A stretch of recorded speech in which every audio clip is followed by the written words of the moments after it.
Cześć, witamy Was ponownie. Tym razem udacie się z nami na grecko-albańską przygodę, którą zaczniemy w Grecji od meteorów. Potem czeka na nas rejs na Lefkadę, następnie pojedziemy do Pargi, a gdy przeprawimy się przez granicę do Albanii, zatrzymamy się w Sarandzie, gdzie udamy się na górski rajd dżipami. Przedostatnim punktem będzie zwiedzanie Giokastry, a na sam koniec dotrzemy na Ochrydzkie jezioro. Łącznie czeka na nas aż 6 odcinków, z czego każdy będzie w zupełnie innym miejscu i z innymi atrakcjami. A teraz czas na pierwszy odcinek, w którym udamy się do monastyrów zbudowanych na szczytach gór, czyli słynnych meteorów. Zapraszamy!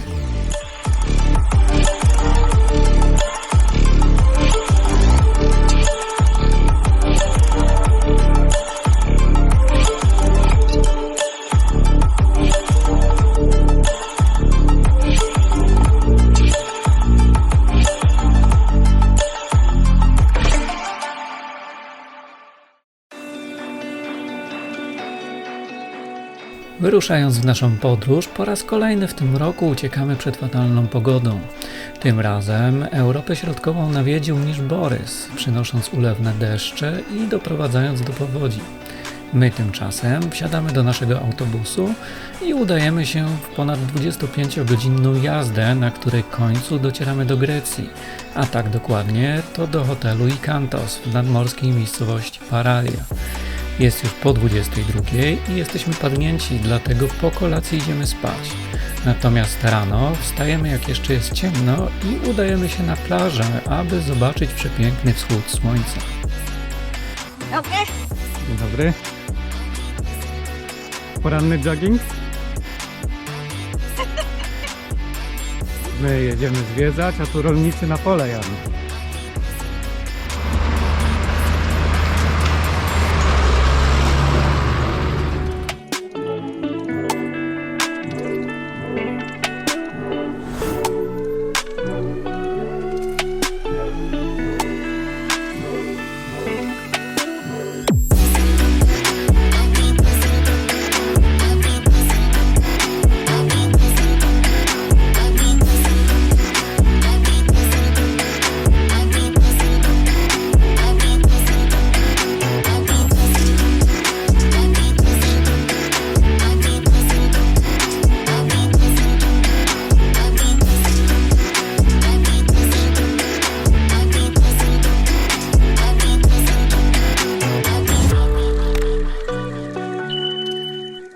Po tak pięknym początku dnia wracamy do hotelu. Jeszcze chcemy pokazać Wam nasz pokój.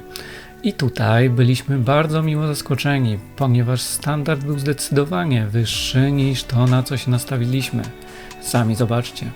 Oto nasz pokój. Z tarasem, z widokiem na zewnątrz. Także pierwszy nocleg odbyty w całkiem złych warunkach. Widok z tarasu. Góry na horyzoncie. Lewaki. I basen przy tarasie. No i to ja rozumiem. Jeszcze w Serbii były te...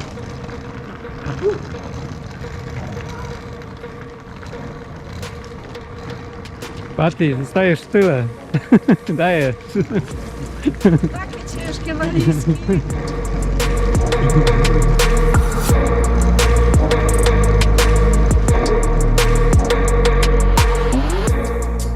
A kto ta pieska głaszcza? Piesek jest tu kwiat. My tu mamy odjeżdżać, a co za psy się dobywa. I Paty przyszła z bułką. O, cała uwaga na niej się teraz skupiła. Tak, na pewno się posłucha. O, jeszcze się pojawił jeden.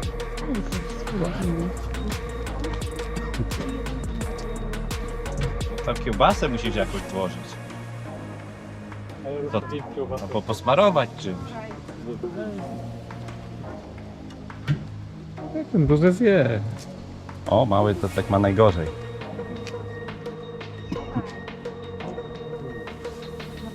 Małemu musisz gdzieś tam dalej rzucić.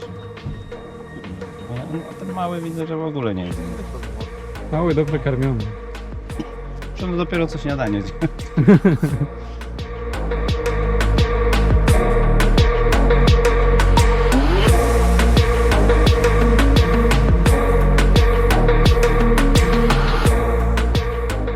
I tak w końcu udało nam się wyruszyć w trasę.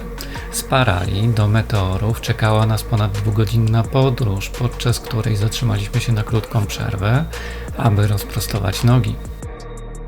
To jesteśmy tutaj w Grecji i jesteśmy razem z Kamko z Podróże i będziemy nagrywać grecko-albańską przygodę. Także zapraszamy, będziemy się bawić, mam nadzieję, że dobrze. Prawda? Na pewno. Tak. Na pewno, na pewno.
W końcu docieramy do Meteorów, które znajdują się w środkowej Grecji, w okolicy miasta Kalambaka.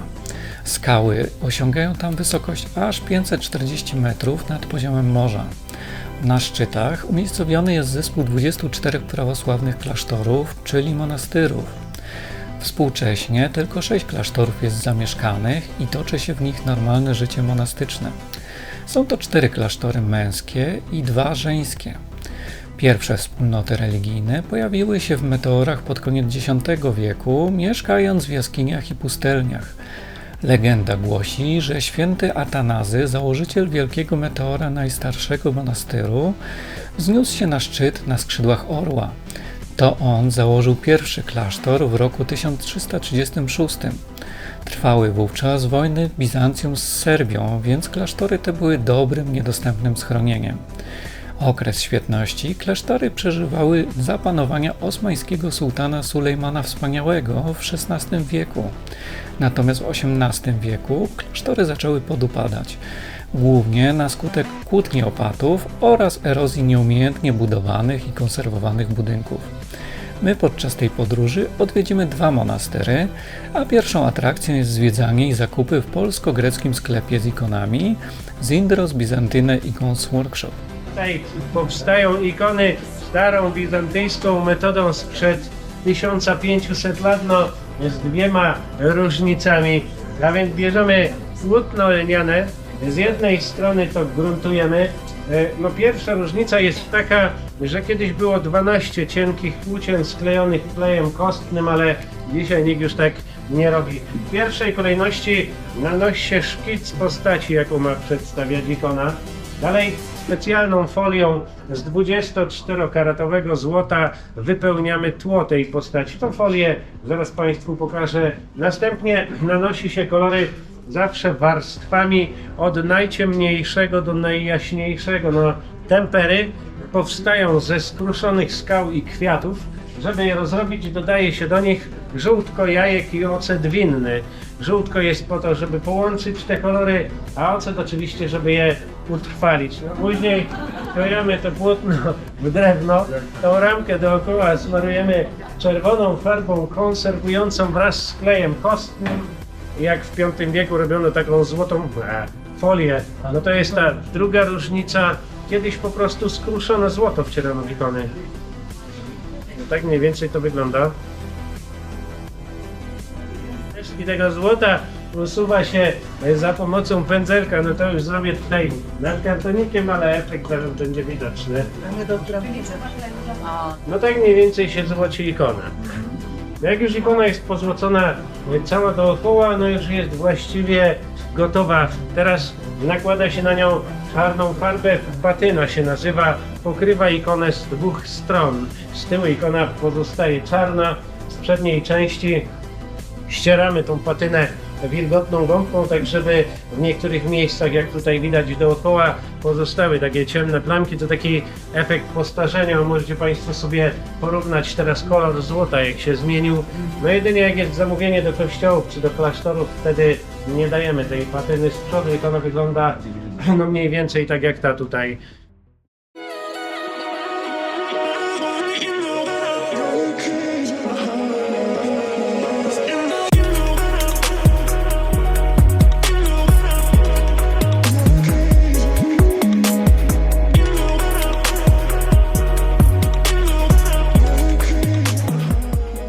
Po zakupach udajemy się do pierwszego monasteru, klasztor Varlama. Jest to klasztor męski.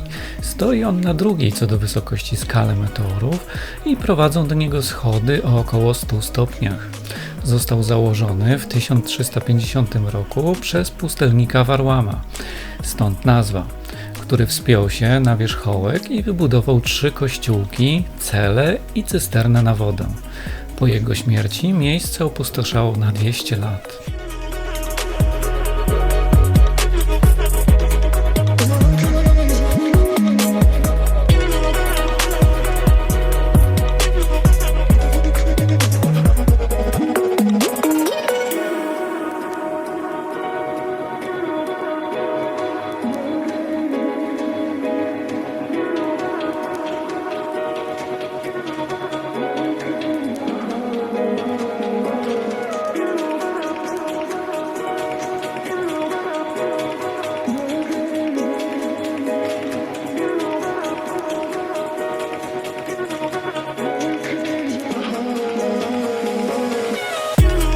Spójrz tam.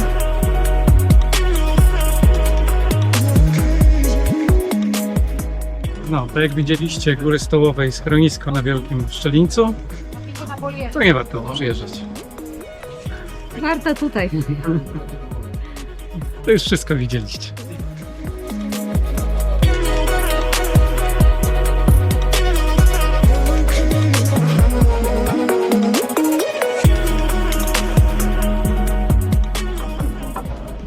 Co, zamknięte? Tak. Nie wejdziesz do klasztoru. Ale masz sukieneczkę. Podwiewa na wietrze. Na terenie monasteru znajduje się kaplica, której zdecydowaliśmy się nie filmować, ale zdecydowanie trzeba tam wejść i obejrzeć przepiękne freski zdobiące jej ściany i sufity. Z kolei w starym refektarzu, zamienionym na muzeum, zgromadzono misternie zdobione przedmioty liturgiczne, ornaty i ikony. I tak opuszczamy monaster Varlama na pożegnanie, jeszcze jedno ujęcie i ruszamy do klasztoru Rusanu. Pochodzenie jego nazwy nie jest do końca znane, tak jak i rok jego założenia, który według historycznych wzmianek przyjmuje się na 1288 rok. W XX wieku monaster został przekazany zakonnicom i aktualnie przebywa w nim 14 sióstr.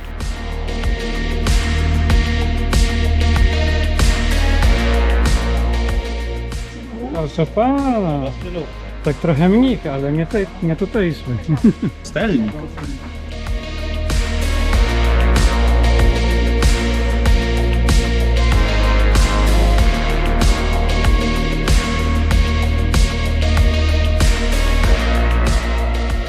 Wnętrz nie można nagrywać, więc trzeba je zobaczyć na własne oczy.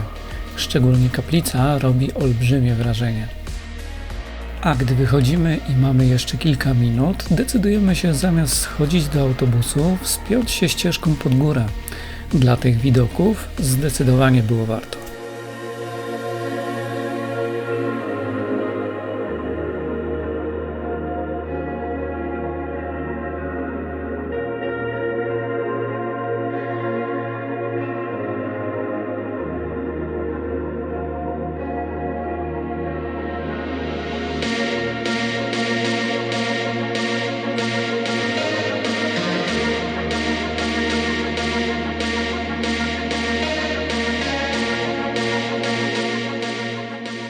Jest już późno popołudnie, a przed nami jeszcze ponad 2 godziny drogi do hotelu Bizantino przy miejscowości Calamia.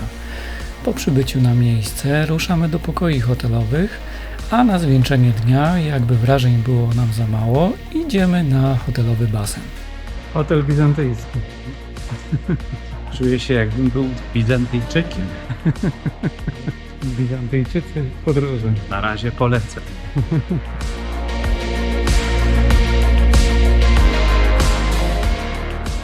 Taki widok.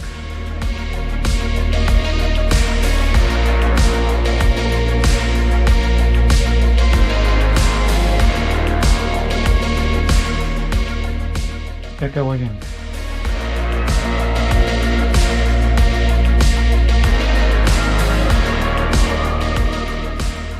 No jest to pewien poziom niżej niż to, co było poprzedniego dnia.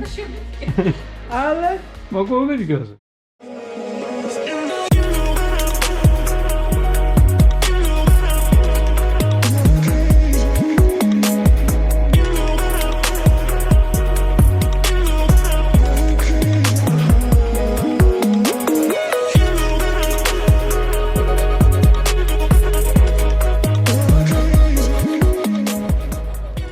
Uwaga, skacze na bombę. O kurde!